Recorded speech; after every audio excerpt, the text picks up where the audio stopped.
Hello, my name is Bridget McKenna from NOAA's Northeast Fisheries Science Center. Today I will be giving an overview of the North Atlantic right whale aerial surveys that were conducted in the spring and summer of 2024 in the northern Mid-Atlantic Bight. Thank you to my co-authors who are listed here. The Mid-Atlantic region has been long thought to be a migratory route for right whales traveling between the southeast calving grounds and northeast feeding habitats. There has not been consistent survey effort there, but thanks to opportunistic reports, the right whale community was cued into an aggregation near Hudson Canyon in late May. So we at NFSC, as well as the team at the New England Aquarium, surveyed the areas near and between Hudson and Black Canyons to document. Surveys were conducted on 16 days between May 29th and August 24th. Right whale sightings are color-coded by survey day on the map on the left, and the animation on the right gives you an idea of the variety of effort and distribution of sightings.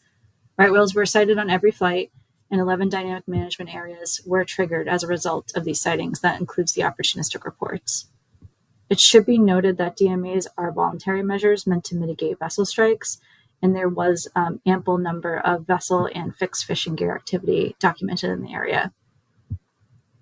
156 individual right whales, which is over 40% of those presumed alive, were documented on these aerial surveys.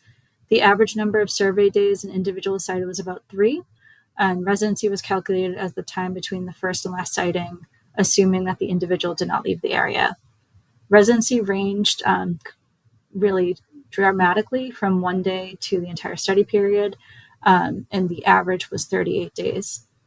The discovery curve does seem to plateau by the last survey, which you can see in the blue line, which does suggest that most of the animals in the area have been captured, but that could be an artifact of effort and/or departure.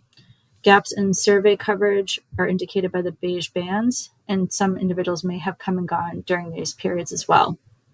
This figure just really highlights the importance of mark recapture and revisiting aggregation, since although 156 total were identified, no more than 50 individual right whales were photographed on any given day, which you can see with the red circles.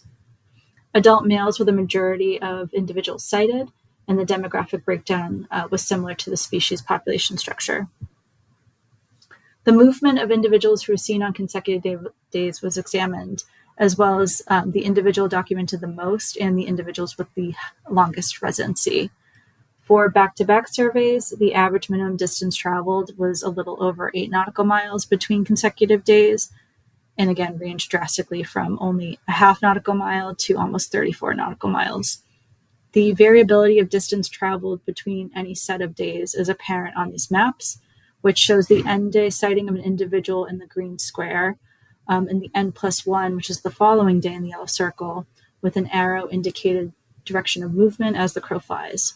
On the right is, yes, another animated map that shows the sightings of the most commonly observed individual, who is champagne in green, and the 5 whales who were sighted on the first flight on May 29th, as well as the last on August 24th.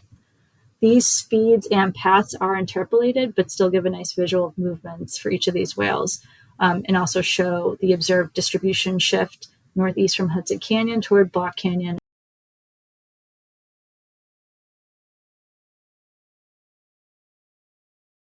And they camp out in the same area for 88 days. This Venn diagram shows habitat use of the canyon individuals.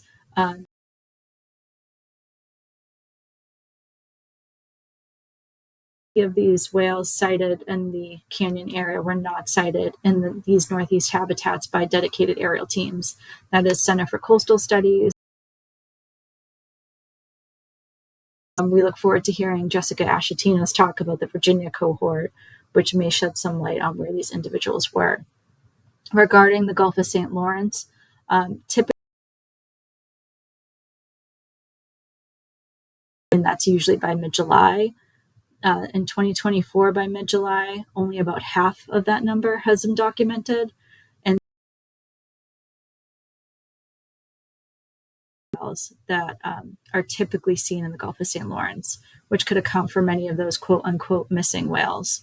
As of late September, only 3 of the canyon whales that we would have expected in the Gulf of St. Lawrence have made it up there, with one making the 1,600-kilometer trip in only 23 days.